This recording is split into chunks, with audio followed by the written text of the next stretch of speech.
เรียนเชิญ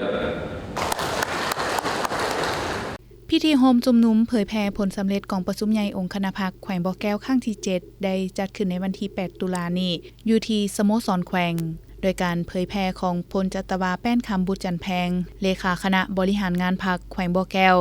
เข้าร่วมมีคณะประจำพรรคแขวงกรรมการพรรคแขวงหัวหน้าแผนกองค์การพนักงานหลักแรง2กำลังป้องกันชาติป้องกันความสงบเข้าร่วม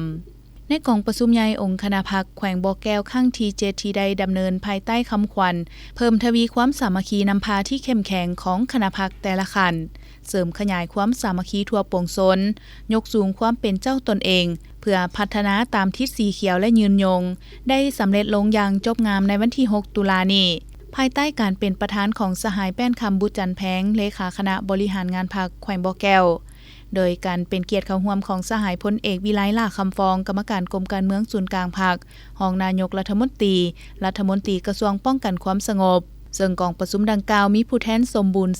235สหายยิง25สหายที่ได้พร้อมกันใช้สิทธิประชาธิปไตยปอนบัตรคัดเลือกเอาคณะบริหารงานพรรคแขวงบ่อแก้วสุดใหม่บนพื้นฐานใช้สิทธิประชาธิปไตยอย่างถูกต้องตามมาตรฐานและเงื่อนไขที่กำหนดไว้ซึ่งมีผู้ออกรับสมัครเลือกตั้ง37สหายยิง8สหายเลือกได้33สหายยิง7สหายและกองประชุมข้างปฐมฤกษ์ของคณะบริหารงานพรรคแขวงบ่อแก้วได้ลงประชามติเป็นเอกภาพเลือกเอาคณะประจำพรรคแขวงจำนวน11สหายยิง1สหายคือสหายพลจัตวาแป้นคำบุตรจันแพงสหายพลจัตวาสุภจันทร์ศรีลาเพชรสหายคำแยงคอนไสยกิจสหายดาลิวันภูสวรรค์สหายนางดาวไซเศรษฐาสหายปริญญาเอกสมคิดวงปัญญาสหายพลจัตวาจันพรเพชรคำศรีสหายจอมแพงวิไลสารสหายคำแสงสุริยวงศ์สหายคันทองธรรมวงศ์สหายสมศักดิ์ปิ่นแก้วและเลือกเอาเลขาห้องเลขาคณะบริหารงานพรรคแขวงคือ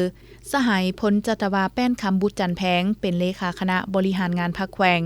สหายพลจัตวาสุภจันทร์ศรีลาเพชรเป็นห้องเลขาคณะบริหารงานพรรคแขวงสหายคำแยงคอนไสยกิจเป็นห้องเลขาคณะบริหารงานพรรคแขวงถือโอกาสนี้พวกเขาพร้อมกันคำนับส้มเซยต่อผลสำเร็จของกองประชุมใหญ่ครั้งที่ 7ผู้แทนของคณะพรรคแขวงบ่อแก้วในครั้งนี้อย่างสนุกสุดใจ